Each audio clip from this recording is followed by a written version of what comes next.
Coming up on Bear News. It is very much a gathering of like nerds and geeks and people passionate about, a hobby. We take a spin into what keeps these record stores going. We bought the trailer in 2024. Hear the buzz about the newest coffee trailer. We're giving out a bunch of free stuff. And nurture some new connections. Bear News starts now.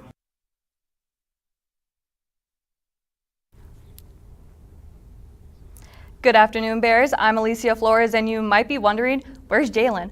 Well, Jalen and a few other of my colleagues caught a flight to Las Vegas to give a very special presentation.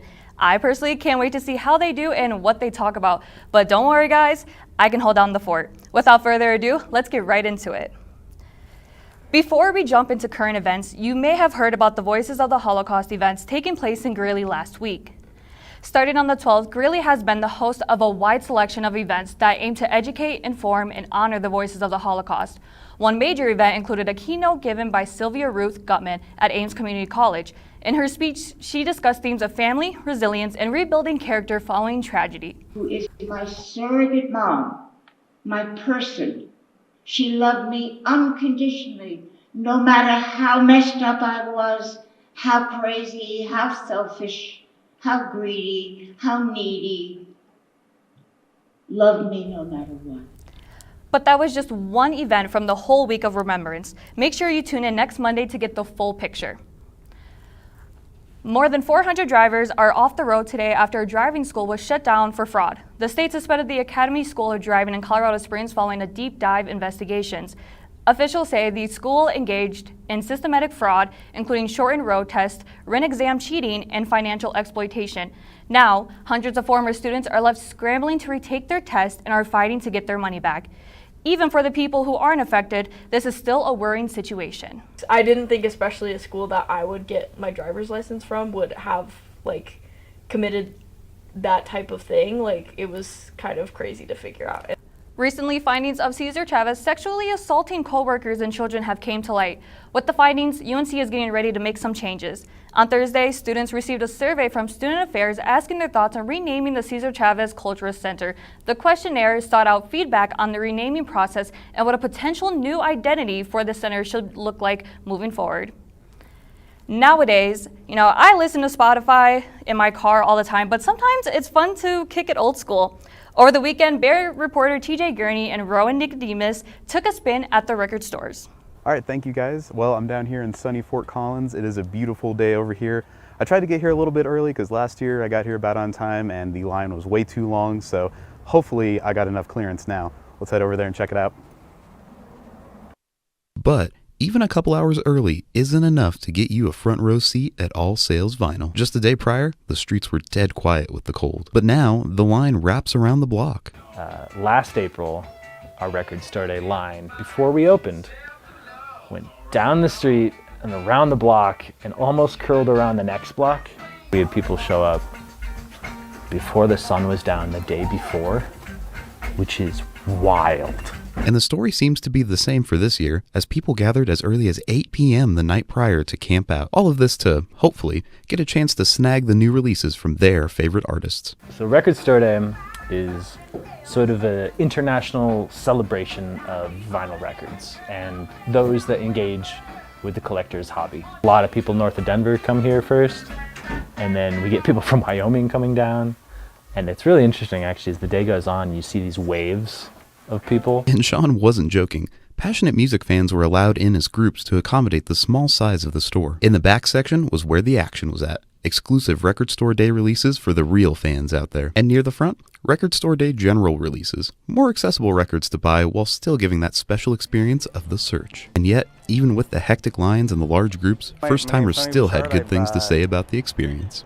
Been a hi-fi and music fan since, since I can remember. It's my first time. Even though I have a collection of about 500 records, my first time Record Store Day, kind of fun. But sometimes the search doesn't end at just one store. I was down here in Fort Collins looking for the new Ethel Cain album, but unfortunately we got here a little too late and I wasn't able to get my hands on it, but I got my hands on a bunch of other cool records. Hey, a little friendly competition never hurts though. But at the end of the day, it's a time to appreciate your fellow music fans and go where you know everyone has the same goal. I mean, it means a lot of things.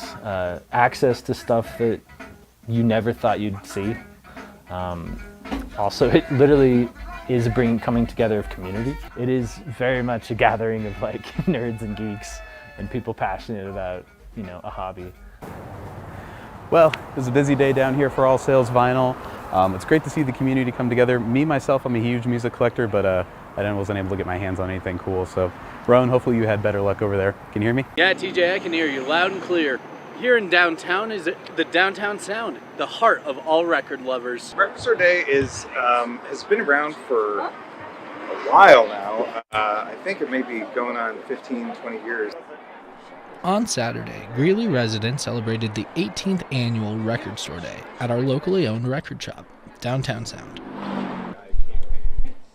People were able to buy their favorite records or their most desired new print.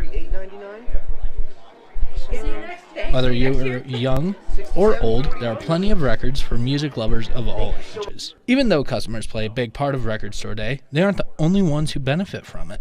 I mean, today's our biggest day of the year for sales, for sure. It's also our biggest day for purchasing through the year, so they kind of cancel each other out.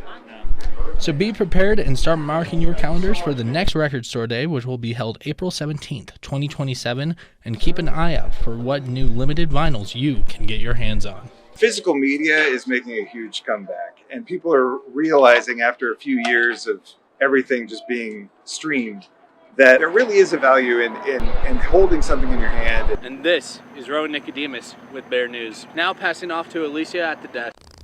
Wow, it looks like Record Day was a huge hit. When we come back, we'll hear about a new coffee store, we'll hear about a farmer's market on campus, and some barking at a local library. Anyways, we'll see you guys soon. All right, look at you taking the stairs. Who are you? We're your lungs. We are proud of you for quitting smoking, but you still may be at risk for lung cancer. A routine cancer scan can detect it early when it's more curable. Good to know. Well, I gotta go somewhere. So do we. Listen to your lungs. Get a routine screening that could save your life. Talk to your doctor and learn more at savedbythescan.org. Welcome back, Bears. You know, the birds are chirping and the flowers are blossoming. If you couldn't get enough of spring already, our Bears definitely know how to take it one step further. With the end of the semester creeping up on us, flowers aren't the only thing blooming. Clubs, organizations, and local businesses are too. Students walk by here and it's really nice exposure. For us, especially since we're downtown, we're a little bit separated from the campus, so it's been really great. The SGA hosted Bloom with the Bears at the UC patios. The event allowed clubs and organizations to not only raise funds, but to get their name out there as well. We've been trying to connect more with the community. We're a really smaller club here at UNC, so we're just trying to grow and connect with our community. Students were able to enjoy some cotton candy, receive college essentials, and even have a chance to win some cool prizes. Free stickers, 50% off any drink in the cafe. We're giving out free concert tickets. While the cotton candy may be gone, the connections made are just starting to take root. Making new connections may be hard to come by, or sometimes they're driving right past you. A new coffee place is in town, and this isn't your average old cup of joe. This coffee is on wheels. Honeybee Coffee Company is bringing different kinds of lattes, espressos, and energy infusions to get the day started. Jessica Sains, the owner, opened her business last year. So yeah, I just wanted something where I can have my kids in here with me while I'm working, while my older ones are at school, and just something I can show them and they can be proud of me for. Every month they feature a new menu to add to the taste. For Sains, the road wasn't always easy in the beginning. I've been told no a lot. It's just putting yourself out there. People want what they're used to, you know, they're not really willing to try other things. But now she's up and running for the community and inspiring other people to start their own business. And it's hard work, but it's fun. You get to meet a lot of people, and people are really welcoming once, you know, they know what you have. And you know, since I'm graduating soon, I've been looking for new clubs to join before my time is done. Bear News reporter TJ Gurney tossed an idea.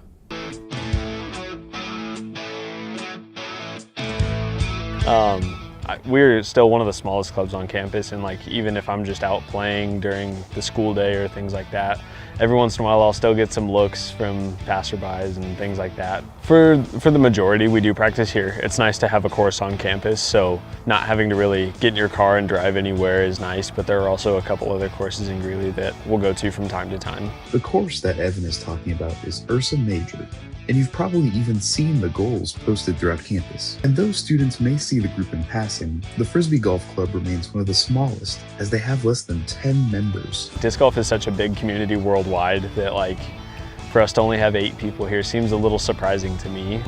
We're hosting tournaments pretty regularly, kind of trying to make sure people know that we're out here. We also use Bear Connect and our Instagram page to kind of try and reach out to people that way as well. But the club itself is not entirely competitive. In fact, the team opens their arms to anyone interested in trying the sport. They're very accommodating. I mean, we go out 4 days a week, but you only have to show up to a certain amount of practices or whatever. So it's very, play when you can. We'll be happy to see you when you're there. So the next time you hear the sound on campus, maybe stop by and see why this sport is a hole-in-one, even when it's not on the first try. Oh my God! I used all of my putters. TJ Gurney, Bear News, signing off. Thank you, TJ. I'll have to go and check them out sometime, but while I'm a cat person, I know some like to play fetch. Bear reporter Kinsley Walker heard some barking at the library.